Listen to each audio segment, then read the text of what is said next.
Hey, guys. Hi, I'm Eric Goldman from IGN. Damn, you stole my line again. I'm Eric Goldman, I think. Hey, what's up? I'm Seth Green.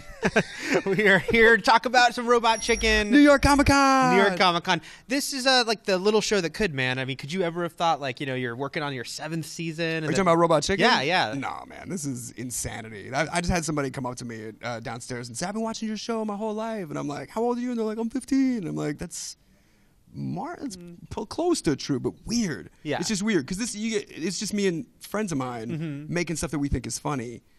And then it's grown into this thing that other people want to participate in. So that's very surreal.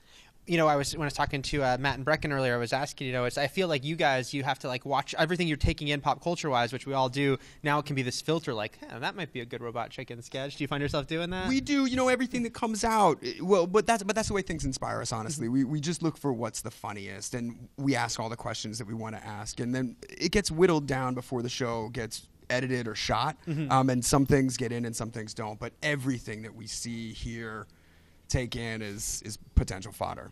And what I think is fun about the show is that you can take things that are pretty recent pop culture, but you also reach back into the 70s, 80s. Is it great for you that it can be that you're sitting around the table and be like, we can one day we're doing the Smurfs, and then which is also present, I guess. Right. And the next day we're doing some recent Pacific Rim. It's an interesting thing because the show has become more about pop culture than it is about nostalgia. Right. And so we keep bringing in new writers that have a different perspective, that were kids in the late 90s, and we get to attack everything.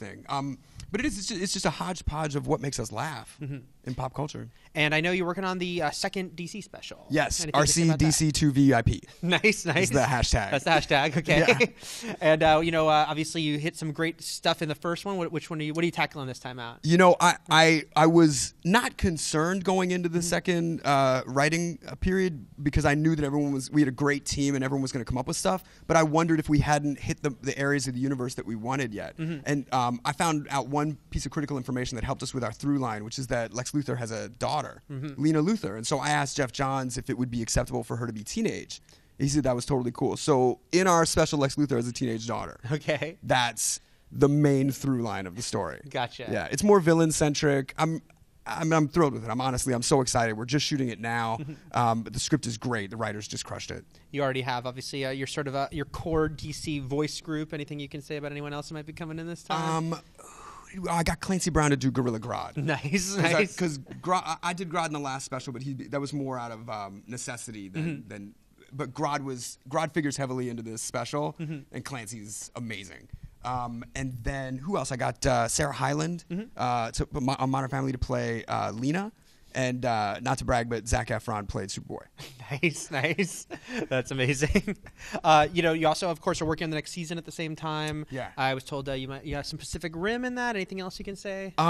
It's intense. Because I'm honestly like juggling so many things at the same time. It's hard to even keep track of what we have. There is a Dino Riders sketch that it's hard to even tease it. I'll just tell you that Sebastian Bach sings the Dino Riders theme song. Let it start there. Okay, yeah. I'm sold. Okay, that's great. Once again, I told Matt earlier that every year I will hit you up for Where's the Galaxy High sketch until it happens. Oh man, Galaxy High is kind of its own comedy though. It's tough. I'm probably the only one in the writers' room that's seen that movie. All right. Sadly, yeah. Right. But we got to get you on staff at some point. Okay. Then you can beat that sketch out. Okay, cool. I'll go for that. Coming out of this summer, Matt said Pacific Rim is sort of the one, thing that sort of left out. Was there anything else where you're percolating that you might? Man of Steel came out. Yeah, we got some. DC special. There's a really funny Man of Steel sketch in the new season about that moment where Costner's like, right.